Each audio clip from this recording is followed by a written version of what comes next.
99% of the metal guitarists that I coach are not muting unwanted string noise with their picking hand. I found that they aren't utilizing the full part of their palm to get rid of string noise and stop any unwanted strings from ringing out. So we can fix this with a really simple exercise. All we're going to do is play 4 notes on each string. Alternate picking, down, up on every string, whether you're on a 6 string or 7 string, whatever tuning. We're not going to be using the fretting hand at all to mute any of the strings. I'll just keep my hand here so you can see that I'm not muting any strings here. This is what I usually hear.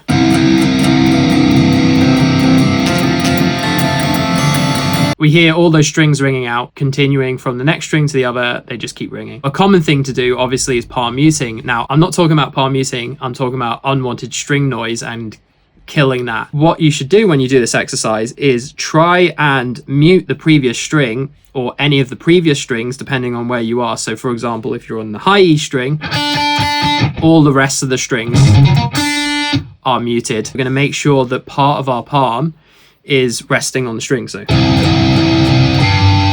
here, when I went to the A string, the palm on my picking hand had stopped the E string from ringing. And if I continue to the D, you'll continue to hear just the string that I'm playing nice and clearly with no string ringing out.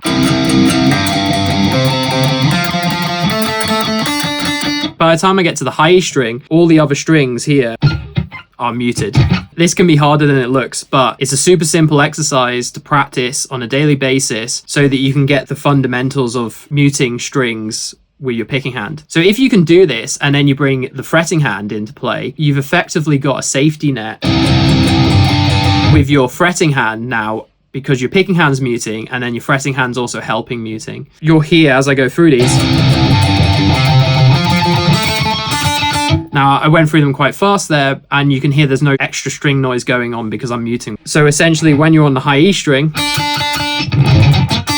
the majority of your palm should be resting on the other strings so that you can effectively do that. Now, you'll see that when I'm doing this, I'm moving diagonally a little bit with my picking hand, and that helps me get to the right position. So when I'm all the way up on the high E string, it helps me get to the position so all the other strings are muted whilst I play that high E string. Whenever I'm not palm muting and I'm playing leads, I'll be playing up here. My picking hand will be around the neck pickup. Start implementing this exercise into your daily practice, 2 to 5 minutes per day. Then once you get used to this picking hand movement and the picking hand muting, start implementing it into any riffs or solos or licks, anything from your playing that's sounding a bit messy with lots of unwanted string noise.